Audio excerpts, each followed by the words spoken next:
O medo não é bom. O medo come a alma. Você sabe que eu não gosto da palavra alma porque ela é muito dentro dos grupos que chamam-se espiritualistas, que foram criados, como eu expliquei no curso A Era de Ouro, exatamente para abobalhar a humanidade e deixá-la um caminho de fuga.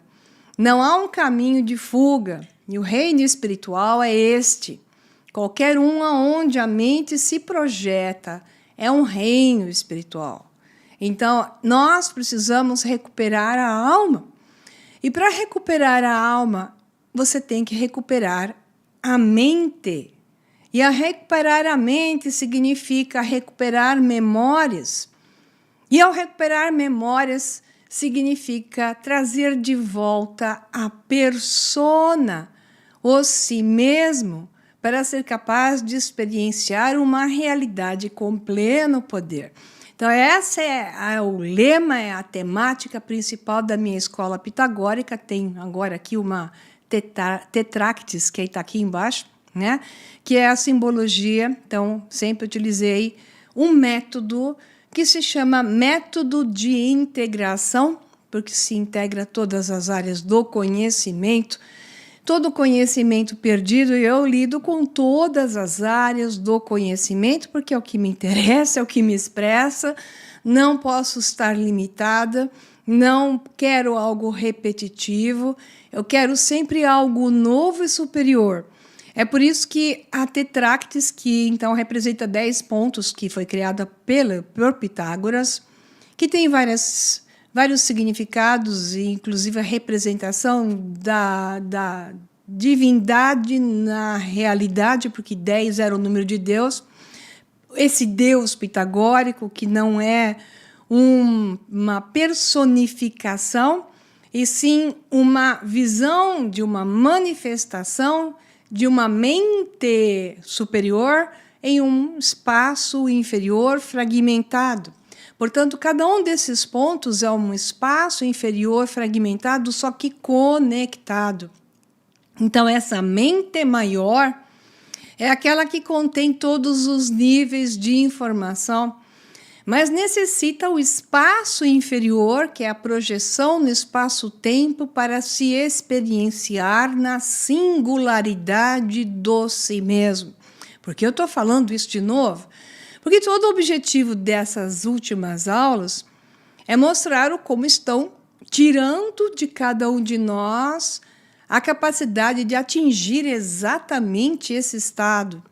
Porque ao incorporar uma inteligência artificial em um cérebro reduzido em capacidade, que é o objetivo do sistema, está fazendo isso com grande precisão. Eu vou mostrar um dos experimentos que foi feito nos anos 60 e que eles viram como se faz isso. Agora, vários outros sistemas sendo colocados em ação para que as crianças já nasçam com um QI inferior e tenham pouquíssima chance de desenvolver um QI superior, como teria sido se nós tivéssemos tido a chance de ter uma vida adequada, uma realidade projetada para que as crianças nascessem, se desenvolvessem em um mundo que as acolhe, que as abraça e lhes dá uma dimensão de objetivo, caminho e, ao mesmo tempo, amparo. Vocês vão entender porque eu estou falando isso no experimento dos anos 60, que é o contrário, e que gerou a informação, entre outros experimentos similares, para fazer o que estão fazendo agora conosco. Tá? Então, essa simbologia tem muito a ver, resgata a escola pitagórica grega e leva ao método da integração, que é o que eu faço com vocês. Eu enxergo um arco superior, trago a informação, jogo ela no chão, quebro em pedacinhos e dou para vocês em pedaços, mas sempre conectando todos os pontos, fazendo os paralelos, e isso é o método de integração das partes. Por isso, essa simbologia agora nessa escola, chamada de escola pitagórica. Muito bem, vamos raciocinar agora em cima da notícia. Acabou de sair, né? Então, é assim, vou mostrar um monte de coisa que acabou de sair. Como é que você deve enxergar o que te colocam na frente? Literalmente, que é o que boa parte faz, lê literalmente e sai discutindo a literalidade da informação. Aprendemos isso a partir da história da Bíblia e dos livros sagrados, aonde então se diz que aquilo tem um historicismo. Basicamente, 1% talvez haja de historicismo, o resto é mito criado. Mas quando as pessoas leem, elas interpretam, e aí o sistema viu que é uma forma muito interessante de domínio, essa literalidade. Então, o historicismo em algo que deveria ser ensinado para interpretar e desdobrar de forma gnóstica, mas com o gnosticismo correto e não religioso, que é o que eu ensino, essa descoberta de outras possibilidades da informação. O que a informação te traz geralmente é que você observa e o outro aspecto que é infindável, que você desdobra a partir dela, independentemente do que esteja vendo. Então, esse desdobrar pode ser seu único, e você desdobra baseado na informação que você tem. Então, se você observa uma árvore ao lado de um riacho, os passarinhos cantando, há uma infinitude de infinitas possibilidades de você desdobrar interpretações e extrair informação de uma mesma imagem através de novos campos de percepções, interpretações e uniões de dados que desdobram em mais campos de informação. Então, isso é a forma como o ser conecta e expande. Né? Poderia levar 30 horas para explicar isso, porque preciso de muito mais informação para vocês entenderem isso, e tem que tomar cuidado com a mente mitos e a mente racional, logos racional, porque a mente mitos cria abobrinhas e a mente logos racional desdobra em integração. Então, quando você olha uma informação como essa, uma das coisas que tem que fazer é buscar sempre, quando você vai ler qualquer coisa e cair, bater o olho, você tem que perguntar, para você começar a ser racional, a quem interessa isso? Porque tudo que chegou até você tem um motivo. E o motivo é através daqueles que puseram isso na sua frente. Então, por que a mídia te daria uma informação como essa e alguém criou algo dessa forma? A quem interessa isso? E qual é a vantagem disso? Para você perguntar isso, primeiro você tem que também colocar no momento presente. Então, cada uma dessas perguntas, baseada em um fato que pode ser histórico, tem que ser ligada à linha do tempo. Quem eram os que dominavam a linha do tempo e tinham interesses, que é sempre dominar as massas. Então, eles vão estar sempre afetando o seu campo de percepção através dos seus desejos e seus medos. Muito bem. Aí vai.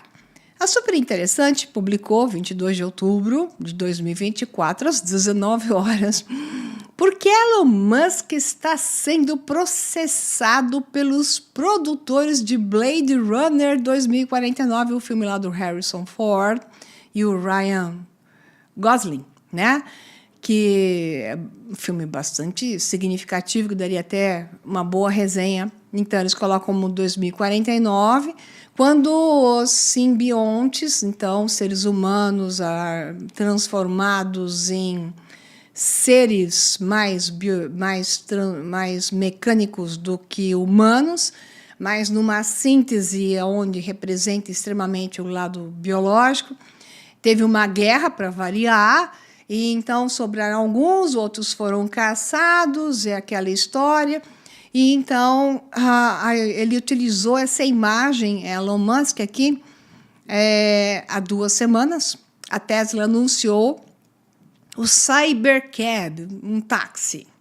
Robô que dirige sozinho e não tem pedais de acelerador e freio e nem volante. Esse Cybertaxi está naquela série Westworld, né, que é fantasticamente preditiva, porque o pessoal do sistema dá eles o currículo. E esse Cybertaxi, Cybercab, é exatamente o padrão que está em Westworld, aquela série, que eu fiz várias resenhas a respeito, e em vários webinários, por sinal. Então, o modelo apresentado tem 2 lugares para passageiros e portas que abrem para cima. Mas o que acontece é que, em um determinado momento, Elon Musk envolveu usar elementos do filme Blade Runner 2049 para propósitos promocionais. E disse que ele perguntou lá para, mandou a equipe dele lá pegar direitos de poder usar algumas imagens. Ai, veja bem, são todos primos, são tudo humanos, você tem que entender isso, tá? Então, se eles estão brigando, é só para você, não é entre eles, entenda. Então, diz que eles disseram que não podia, aí o mocinho, que hoje o pessoal acha que é mocinho, e eu morro de rir com isso, simplesmente pegou e fizeram uma imagem via computacional e via talvez inteligência artificial, como foi declarado, e gerou imagens do filme, né, baseada no filme, mas alteradas por inteligência artificial. E isso gerou uma indignação. Veja bem, quando você faz uma coisa dessas, um cara desses, num evento desses, o mundo inteiro olhando, o filme teria o quê? O filme teria uma grande visualização. E o filme seria assistido por milhões de pessoas que não lembravam mais da caca do filme. Aí diz que porque eles estão gravando Blade Runner 2099, eles não querem que o Elon Musk use as imagens do 2049. Bullshit! Porque se isso fosse verdade, eles iriam adorar isso, porque chamaria a atenção para o próximo filme. Mas por que esse negócio do processo está acontecendo? E aí vai contra ele, falando que o robozinho dele lá é uma cópia do Eu, Robô, do Isaac Asimov, que é o filme que foi feito lá com o desgracento do Will Smith, né? Nessa versão do lado de cá que eu estou pondo o dedinho, e que o iRobot já era esse modelo. Você vai achar esse modelo nesse filme, vai achar isso em várias versões, como tem em Westworld. Então, a questão são várias. Primeiro, por que é que isso está acontecendo? Você tem que colocar no momento presente. Em que momento estamos? A população mundial está sendo ensaiada e doutrinada, e aceitando isso muito bem, sobre supressão total de criatividade, porque você está sendo controlado por tudo. Então, o controle da mídia hoje controla foto, imagem, tudo que você usa, sob a questão de dizer que é direitos autorais. Parece justo isso, né? Mas não é bem esse o objetivo dos direitos autorais. No futuro, os humanos serão proibidos de criar qualquer coisa.